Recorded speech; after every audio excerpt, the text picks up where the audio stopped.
The first step towards achieving your dreams is having the right coach. Get the best education with Lokman IAS and make your UPSC dreams come true. Download the app now.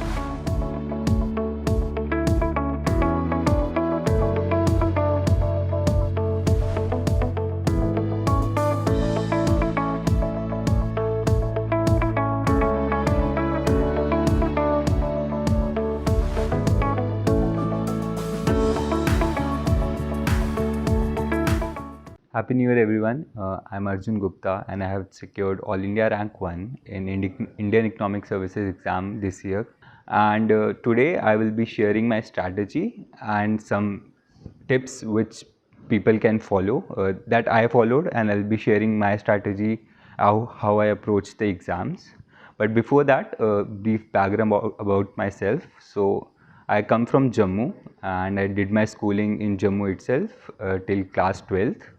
After class 12th, I entered IIT Kanpur and did my bachelor's as well as master's. During my days at IIT Kanpur, I had the opportunity to work at RBI, and I also won the National RBI Policy Challenge.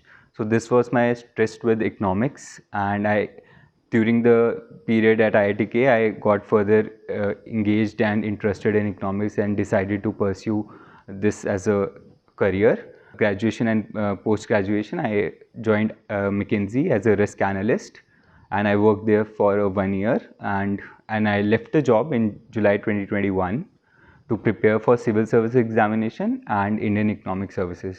तो अब मैं थोड़ा सा about the preparation and how I approach the exam उसके बारे में बात करूँगा. तो फर्स्टली मैं ये कैवियट देना चाहता हूँ कि ये जो स्ट्रैटेजी मैं शेयर कर रहा हूँ ये हर किसी के लिए डिफरेंट हो सकती है, क्योंकि हर पर्सन की पर्सनालिटी डिफरेंट है. तो आप सिर्फ वो पार्ट्स लीजिए जो आपको लगता है कि आपके लिए हेल्पफुल होंगे, सो दैट आप अपनी हिसाब से एक स्ट्रैटेजी बनाएं जो कि कोहेसिव हो और आपकी तरफ से वो कस्टमाइज्ड हो. सो फर्स्टली ये मेरा फर्स्ट अटैम्प्ट था in Indian economic services, and मैंने फर्स्ट अटैम्प्ट में ही इसको क्लियर किया है. तो मुझे सबसे इम्पॉर्टेंट चीज़ जो लगी एग्ज़ाम के लिए वो ये थी कि firstly you have to understand the syllabus. You have to segregate every word written in the syllabus to ensure that you perform well. तो इसके लिए एक और इम्पॉर्टेंट चीज़ ये है कि you have to also understand yourself, because बहुत लोग बोलते हैं कि कोचिंग की ज़रूरत है या नहीं है, या हमें नोट्स डिजिटल बनाने चाहिए या नोटबुक पे बनाने चाहिए. तो ये बहुत पर्सनलाइज चीज़ें हैं जो कि आपको आप खुद के लिए बेटर डिसाइड कर पाओगे. तो इस चीज़ को समझने के लिए आपको टॉपर स्टॉक देखनी चाहिए. मैंने भी काफ़ी टॉपर स्टॉक देखी थी, एंड फिर मैंने सभी का 2-3 टॉपर स्टॉक देख के अपना डिसाइड किया था कि मुझे ये करना है या ये नहीं करना है. तो इसलिए मैं बोलूँगा कि आप लोग 3-4 टॉपर टॉक्स देख के अपना स्ट्रैटेजी खुद डिवाइस करें. इसके अलावा जैसे मुझे लगता था कि मैं एक नोट्स पर्सन हूँ, तो मैंने इलेबोरेट नोट्स बनाए थे हर टॉपिक के जो सिलेबस में था. उसके हिसाब से आप डिसाइड कर सकते हैं आपको डिजिटल नोट्स चाहिए या नोटबुक पे चाहिए, वो अपनी कन्वीनियंस के हिसाब से है. सेकेंडली क्वेश्चन काफ़ी लोग पूछते हैं कोचिंग लेनी चाहिए या नहीं लेनी चाहिए. तो मैंने पर्सनली ब्लिस पॉइंट करके एक इंस्टीट्यूट है दिल्ली में, वहाँ से एक ऑनलाइन कोर्स लिया था. बट मैंने उसको बहुत सेलेक्टिवली देखा था, बिकॉज मेरे पास कॉलेज के कुछ नोट्स थे तो मैंने उनको यूज़ कर लिया था. और कुछ टॉपिक्स जो मैंने कॉलेज में अच्छे से नहीं पढ़े थे वहाँ पे मैंने उनकी हेल्प ली थी और उनको तब थोड़ी ज़्यादा स्पीड पे लाइक 1.5x 2x पे देखा था, सो दैट मेरा टाइम बच जाए. तो आप कोचिंग के मुझे 2-3 फ़ायदे ये लगते हैं कि पहले तो आपकी थोड़ी प्रिपरेशन स्ट्रीमलाइन रहती है, और जो मैंने देखा है कि पिछले साल के टॉपर्स चाहे वो सिविल सर्विसेज एग्जामिनेशन के हों या आईईएस के हों, तो कभी कभी आपको नॉलेज होता है बट वहाँ पे आपको एक स्ट्रक्चर्ड आंसर लिखना होता है. उसकी प्रैक्टिस के लिए आप कोचिंग ले सकते हो. तो इसके अलावा आई थिंक बुक लिस्ट और रिसोर्सेज जो कि एक इम्पॉर्टेंट पार्ट होता है हर एक एग्ज़ाम का. तो आप बुक लिस्ट तो हर वेबसाइट पे अवेलेबल है, चाहे वो यूपीएससी लाइक जो कोचिंग इंस्टीट्यूट्स हैं उनकी वेबसाइट पे इजीली अवेलेबल हैं, तो मैं उसमें नहीं जाऊंगा. बट मैं 3-4 रिसोर्सेज जो मैंने बहुत एक्सटेंसिवली रेफ़र किए, वो एक थे गौरव अग्रवाल सर जो कि 2012 बैच के टॉपर रहे हैं यूपीएससी सिविल सर्विसेज एग्जामिनेशन में, उनका ब्लॉग काफ़ी अच्छे से पढ़ा था. फिर एक तेजस्वी मैम हैं जो मेरे आईआईटी कानपुर के सीनियर थे, उन्होंने भी इनसाइट्स पे एक ब्लॉग है, बहुत डिटेल्ड उन्होंने बताया कि कौन सा पोर्शन उन्होंने किस बुक से रेफ़र किया, specially for paper 2 which is economy part. तो आप उसको रेफ़र कर सकते हैं. इसके अलावा कुमार अनुराग सर हैं और अभिमन्यु सर हैं, इन्होंने भी काफ़ी अच्छे से अपनी वेबसाइट पे दिया हुआ है, तो आप उसके थ्रू जा सकते हैं एक बार टू गेट एन आइडिया कि कौन से टॉपिक्स के लिए कौन सी बुक्स इंपॉर्टेंट है। बट एक और इम्पॉर्टेंट चीज़ जो मेरे को लगा कि ज़रूरी है वो ये थी कि आप सिर्फ बुक्स को अपना मतलब बुक्स पढ़ना इंपॉर्टेंट है, बट ये नहीं कि आप बुक्स को ख़त्म करना एक टारगेट बनाएं। Your approach should be to understand the concept. तो वो चाहे आपको यूट्यूब वीडियो पे मिल रहा है, चाहे बुक्स पे मिल रहा है या किसी आर्टिकल में मिल रहा है, आप कहीं से भी उसको रेफ़र करो। और you should aim at complete understanding the concept and not completing the book, otherwise आपको काफ़ी टाइम लग जाएगा। इसके अलावा one of the most important parts of the preparation मुझे जो लगा वो प्रीवियस ईयर क्वेश्चंस हैं। तो आप पिछले 5-6 साल के previous year question both Indian economic services और यूपीएससी के जो ऑप्शनल सब्जेक्ट्स इकोनॉमिक्स के दोनों पेपर्स हैं उनके क्वेश्चंस को कोलेट कीजिए। ब्लिस पॉइंट ने इसको काफ़ी अच्छे से टॉपिक वाइज सेग्रीगेट किया हुआ है, तो आप उनके कोर्स मटेरियल में भी यूज़ कर सकते हैं। तो आप जब एक बार PYQs को कोलेट कर लेते हैं तो उसके हिसाब से इससे आपको 4 फ़ायदे होंगे। एक तो पहले आपको टॉपिक्स पता चल जाएंगी जो फ्रिक्वेंटली पूछ रहे हैं, तो इससे आप उन टॉपिक्स पे ज़्यादा अच्छे से फोकस कर सकते हो जो बार बार एग्ज़ाम में आ रहे हैं, तो आपका स्कोर काफ़ी हाई हो जाएगा। और सेकंड चीज़ आप मुझे ये लगती है PYQs का फ़ायदा कि आपको एक तैयारी जो है वो स्ट्रीमलाइन रहती है। ऐसे बहुत सारे टॉपिक्स हैं, हर टॉपिक को कवर करना चाहोगे तो वो शायद पॉसिबल ना हो एक 1.5 साल की तैयारी में, तो इसलिए आपको इसमें थोड़ा स्ट्रीमलाइनिंग हो जाता है। और तीसरी चीज़ जो कि बहुत इंपॉर्टेंट है, ये आपको कॉन्फिडेंस देगा कि आपने प्रीवियस ईयर क्वेश्चंस किए हैं, तो उसी बेसिस पे या उसकी थोड़ी मॉडिफिकेशन आएगी जिसके हिसाब से आप अपने आप को एग्ज़ाम टाइम में अपनी इनोवेट कर सकते हैं और आपको कॉन्फिडेंस रहेगा कि आपने प्रीवियस ईयर क्वेश्चंस किए और बहुत बार रिपीट हो जाते हैं, तो उसका फ़ायदा मिल जाता है। इसके अलावा जैसे मैंने बोला स्मार्ट वर्क बहुत इंपॉर्टेंट है। आप बुक्स के पीछे मत जाइए, rather concepts through various resources should be your strategy. Apart from that coming to कुछ जैसे हमें पता है कि 6 पेपर्स होते हैं इस एग्ज़ाम में, तो यूजुअली हम इंग्लिश और GS का पार्ट इग्नोर करते हैं। तो इंग्लिश के लिए मैंने अलग से कुछ नहीं किया था क्योंकि मैं सिविल सर्विसेज की भी तैयारी कर रहा हूँ, तो उसमें मैंने स्मृति शाह मैम है उनके ऐसे के वीडियोस देखे थे। उसके अलावा जो सिनोनिम्स और जो ईडियम्स वगैरह हैं वो मैंने last 5 years Indian economic service के ही पेपर देख के गया था, तो उसमें से मैंने उसको अच्छे से प्रिपेयर कर लिया था। अगर कुछ क्वेश्चन इस बार, कुछ वर्ड्स इस बार रिपीट हुए थे तो वो मैंने कर लिए थे, अदरवाइज़ इस पर आप इतना एफर्ट मत डालिए बिकॉज कॉस्ट टू बेनिफिट बहुत ज़्यादा मतलब कुछ फ़र्क मतलब फ़ायदा नहीं होगा आपको इसको परस्यू करने से। इसके अलावा आई थिंक न्यूज़पेपर रीडिंग एक बहुत इंपॉर्टेंट एस्पेक्ट है, चाहे वो सिविल सर्विसेज हो चाहे इंडियन इकोनॉमिक सर्विसेज एग्ज़ाम हो। तो मैं मिंट पढ़ता था डेली, तो इससे आपको वैल्यू एडिशन काफ़ी अच्छा मिल जाता है, स्पेशली जो मिंट का सेकंड पेज होता है जिसमें वो प्लेन फैक्ट्स देते हैं, तो हर दिन एक नया टॉपिक उसमें कवर होता है। तो आप अगर डेली उसको फॉलो करें तो आपके पास at the end of the day बहुत इलाबोरेट डेटा बैंक बन जाएगा, तो आपको और किसी चीज़ सोर्स को रेफ़र करने की ज़रूरत नहीं पड़ेगी। इसके अलावा मैं इंडियन एक्सप्रेस पढ़ता था जो कि GS2 के लिए बहुत इंपॉर्टेंट, GS के लिए बहुत इंपॉर्टेंट है, जो कि पेपर 2 है इंडियन इकोनॉमिक सर्विसेज में। At least polity portion, economic portion वो उससे कवर हो जाएगा। Apart from that for history या जोग्राफी पार्ट, क्योंकि मैं सिविल सर्विसेज की तैयारी कर रहा था तो आई थिंक विजन का मटेरियल भी आप रेफ़र कर सकते हो, तो उससे आपका मोस्ट ऑफ द क्वेश्चंस जो हैं वो निकल जाएंगे और प्रीवियस ईयर क्वेश्चन अगेन इसमें भी इंपॉर्टेंट हैं टू अंडरस्टैंड द ट्रेंड। तब next important aspect of examination जो है वो है answer writing. And answer writing कभी कभी ट्रिकी इसलिए हो जाता है क्योंकि जैसे मैं भी IIT कानपुर से था, वहाँ पे मैथमेटिकल एस्पेक्ट पे थोड़ा ज़्यादा फोकस होता है एंड राइटिंग थियोरेटिकल आंसर्स, जो कि एक इंडियन इकोनॉमिक सर्विसेज या सिविल सर्विस एग्जामिनेशन की एक डिमांड है। तो उसको फुलफ़िल करने के लिए इम्पॉर्टेंट है कि you have enough practice of answer writing, and उसका भी एक मतलब तरीका है how you can write good answers, तो उस पर मैं अब थोड़ा इलेबोरेट करूँगा।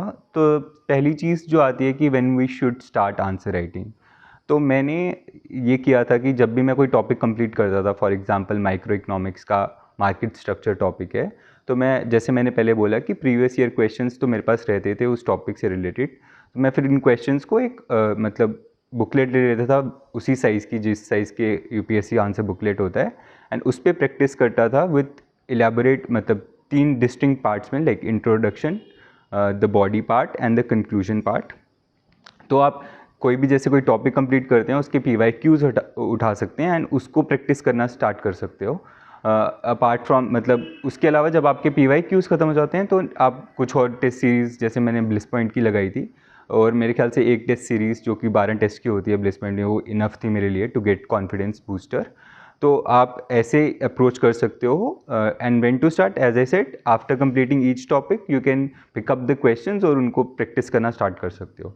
Now how to write a good answer, as I mentioned कि 3 पार्ट्स होने चाहिए, introduction, body and conclusion. Now मतलब बहुत बार ऐसे क्वेश्चंस आते हैं कि जहाँ पे हम सोचने लगते हैं कि इंट्रो क्या होगा, फिर कंक्लूजन क्या होगा, तो इससे काफ़ी टाइम वेस्ट हो जाता है। तो it's important that you have readymade conclusions and introductions for some of the standard questions, कि सोलो मॉडल आ गया या रोमर मॉडल आ गया। तो इन क्वेश्चंस के लिए आप स्टैंडर्ड इंट्रोडक्शन और कंक्लूजन बना सकते हो। उसके अलावा आप किसी क्वेश्चन में अगर ग्राफ एक पार्ट है उस आंसर का, और अगर आप ग्राफ्स ड्रॉ नहीं कर रहे हैं एग्जाम में, तो डेफिनेटली आपके बहुत एक significant amount of marks definitely cut होंगे। तो आप इंश्योर कीजिए कि अगर किसी भी क्वेश्चन में ग्राफ मतलब उस क्वेश्चन का पार्ट है तो वो ग्राफ वहाँ पे होना चाहिए। यूजुअली क्वेश्चन में, कुछ क्वेश्चन में 2 या 3 ग्राफ्स भी होते हैं, तो आपको ग्राफ्स जितने ज़्यादा आप ड्रॉ करेंगे उतना अच्छा आंसर आपका इलेबोरेशन होगा। फॉर एग्जांपल मैं एक एग्जांपल लेता हूँ कि देयर वाज अ क्वेश्चन कि what is the golden rule level of capital in Solow model, and ये जैसे 15 मार्कर क्वेश्चन है। तो इसके लिए अगर कोई यूजुअल अगर हम पढ़ते हैं तो बहुत मैक्सिमम 1.5 पेज में इस आंसर को ख़त्म कर सकते हैं। तो आप इस क्वेश्चन में एक इंट्रोडक्शन आप ऐसे स्टार्ट कर सकते हैं, what is the Solow model, उसकी इंपॉर्टेंट एजम्पशन। सो एजम्पशन हर एक जहाँ पे इंपॉर्टेंट है वो आपको मेंशन करनी पड़ेंगी। फॉर एग्जांपल सोलो में diminishing returns to scales is an important assumption, या flexibility of capital and labour is an important assumption. तो ये 2 एजम्पशंस आप डेफिनेटली मेंशन कीजिए।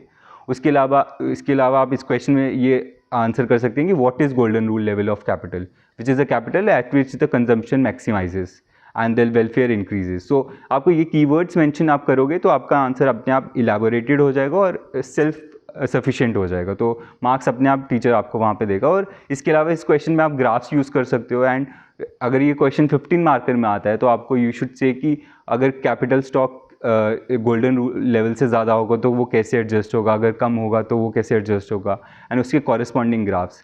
एंड फाइनली कंक्लूजन में आपको you should give a ending statement कि what is the significance of Solow model, या कभी कभी कंक्लूजन शायद रिक्वायर्ड नहीं होता अगर वो डायरेक्ट क्वेश्चन पूछा हो, तो वो आपको एडजस्ट करना पड़ेगा। बट स्टैंडर्ड क्वेश्चंस में you can have a standard conclusion जो आप पहले से प्रिपेयर करके जा सकते हो।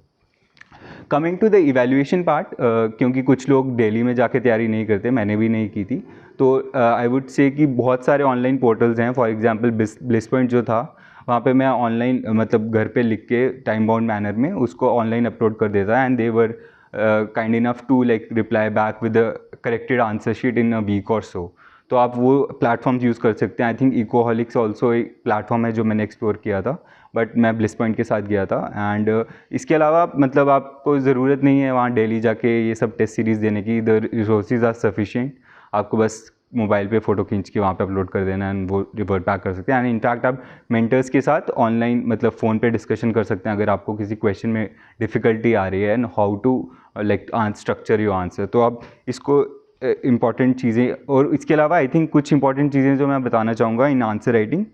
It is important to address the demand of the question. ये नहीं है कि आपने कुछ टॉपिक पढ़ा है तो आप अपना आंसर लिख के आ रहे हो। You have to address the demand of the question, तभी आपको जो इंपॉर्टेंट मार्क्स हैं या सफिशिएंट मार्क्स हैं तभी मिलेंगे।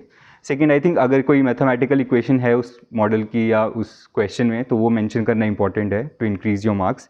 Graphs I have already mentioned, वो तो इंपॉर्टेंट एस्पेक्ट है। अगर आप ग्राफ्स नहीं ड्रॉ कर रहे हैं तो डेफिनेटली मार्क्स डिडक्ट होंगे। एंड आई थिंक आप रेगुलरली प्रैक्टिस कीजिए। आई थिंक ये डेवलप होता है over time, how to write a coherent answer. और बार बार जो आंसर्स जिसमें आपको कम मार्क्स मिल रहे हैं मॉक टेस्ट सीरीज़ में, उनको एक बार फिर से देखिए, मॉडल आंसर्स देखिए और उसको इम्प्रूव कीजिए। इससे आपका नोट्स मेकिंग भी मतलब वैल्यू एडिशन होता रहेगा और आपके नोट्स बहुत इलेबोरेटेड और मतलब एक अच्छा कोहेरेंट आंसर्स आप लिख पाएंगे अगर आपके पास ये प्रैक्टिस होगी पहले से। इसके अलावा लास्टली रिवीजन पार्ट, क्योंकि 3 दिन में 6 एग्ज़ाम देने हैं तो आपके पास बहुत सक्सेंट नोट्स होने चाहिए to revise at the last moment.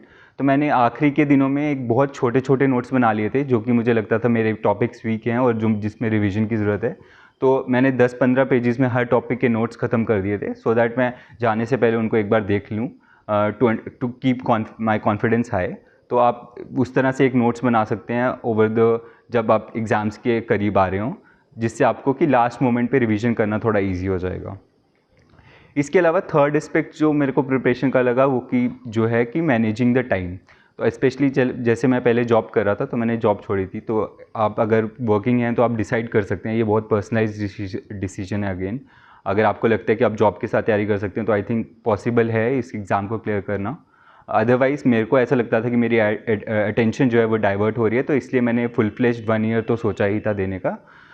उसके अलावा आई थिंक बहुत इंपॉर्टेंट एस्पेक्ट जो मैंने फॉलो किया was to operate on daily basis. तो मैं ये नहीं था कि 6 महीने के बाद एग्ज़ाम है तो मैं उस स्ट्रैटेजी को लेकर चल रहा हूँ, बट मैं हर दिन का अपना एक टारगेट रखता था। तो like they say in economics you have to operate on the margins, तो उस हिसाब से ही आपको एवरी डे एक शेड्यूल बनाना होगा, जो कि एक ब्रॉड शेड्यूल हो सकता है, ये नहीं कि आर टू आर, बट एक सेशन टू सेशन आप आफ्टरनून में क्या करना चाहें या फोरनून में क्या करना चाहें वैसा एक बना लें। तो इससे आपको ये रहेगा कि आपकी एक जो तैयारी है वो एक स्ट्रीमलाइन रहेगी और आपको एंग्जाइटी कम होगी, बिकॉज आपको पता है कि आपने इस महीने में इतना सिलेबस कंप्लीट करना है, तो इवेंचुअली आप इजीली उसको सेल थ्रू कर जाएंगे। इसके अलावा आप मॉक्स लगा सकते हैं to understand what should be the structure of the answers, to get your answers in right amount of words जो वहाँ पे वर्ड लिमिट होती है। तो इसलिए अगेन मैंने ब्लिस पॉइंट की ही मॉक सीरीज़ भी लगाई थी, टेस्ट सीरीज़, तो उससे मुझे काफ़ी हेल्प मिला इस एग्ज़ाम के लिए। And finally I think introspection बहुत इंपॉर्टेंट है। इस जो भी आप डेली टारगेट सेट करें क्या वो अचीव कर पा रहे हैं या नहीं कर पा रहे। एंड आई थिंक इनिशियली ये बहुत इंपॉर्टेंट है बिकॉज हमें पता नहीं होता है कि हमारा कैपेसिटी या एबिलिटी क्या है। तो आप टारगेट सेट करिए, फिर इंट्रोस्पेक्ट करिए कि आप कितना अचीव कर पाए और कितना नहीं कर पाए। तो आपको ये भी पता चल जाएगा कि what are the realistic targets for every day और एवरी वीक। सो इससे आपको कॉन्फिडेंस भी आएगा और आप ईजिली मतलब एक मैनेज कर पाएंगे अपने टाइम को। तो उसके अलावा I think final stage of the exam was interview obviously, and उसके लिए हमें काफ़ी टाइम मिला था, बट बीच में मेरा मेंस का एग्ज़ाम था तो मेरे को लगा कि मैं उतने अच्छे से तैयारी नहीं कर पाया। इसके लिए मैंने एक मॉक दिया था जो कि अगेन ब्लिस पॉइंट में ही दिया था मैंने। ऑल्दो वो मॉक उतना अच्छा नहीं गया था, बट आई थिंक मैंने उससे काफ़ी अच्छी लर्निंग्स ली थी in terms of facial expression कैसा होना चाहिए, how to greet the panel. इसके अलावा मैंने 1-to-1 सेशन पे थोड़ा ज़्यादा एम्फोसिस किया था। मैंने फोरम IAS से डैप सेशन ले लिया था एंड ऑल्सो फ्रॉम इकोहॉलिक्स, वहाँ पे सनत सर हैं, उनसे मैंने एक डैप सेशन ऑर्गेनाइज करवाया था। तो उन्होंने काफ़ी हेल्प किया था in terms of how to understand the demand of the interview. आपको आपकी स्टेट अच्छे से प्रिपेयर करनी है और डैप का जो हर कॉलम है उसको अच्छे से प्रिपेयर करना है। फाइनली आई थिंक जो on the day of the interview बहुत काम बोर्ड होता है एंड कॉर्डियल लोग होते हैं वहाँ पे, काफ़ी बहुत अच्छे से बोर्ड ग्रीट करता है। एंड आपका इंटरव्यू कैसा जाता है ये आप ड्राइव कर सकते हो, क्योंकि मेरा एक्सपीरियंस ये रहा कि जो मैं आंसर्स बोल रहा था और जो आंसर्स में कीवर्ड्स यूज़ कर रहा था उसी से वो लोग मतलब नए क्वेश्चंस बना रहे थे, और उस तरह से मेरा इंटरव्यू मैं ऐसा लग रहा था कि खुद ड्राइव कर रहा हूँ और मोर ऑफ अ डिस्कशन लग रहा था ये। तो इंटरव्यू के लिए आप डैफ को अच्छे से प्रिपेयर कीजिए और थोड़ा काम होके चाहिए। May be meditation can also help. मैं मेडिटेशन भी करता था और लोग रिकमेंड करते हैं कि मेंस और इंटरव्यू के बीच में जो टाइम होता है उसमें आप मेडिटेशन कीजिए, सो दैट आपका दिमाग थोड़ा काम रहे और आप अच्छे से परफॉर्म कर सकते हैं उसके बाद इंटरव्यू में। तो ओवरऑल मेरी यही स्ट्रैटेजी थी। In the end I would also like to thank daily knowledge track for giving this opportunity to interact with you all. I hope कुछ लोगों को इससे हेल्प मिलेगा and I would be grateful मतलब अगर कुछ लोग के लिए ये हेल्पफुल हुआ हो तो। Thank you so much.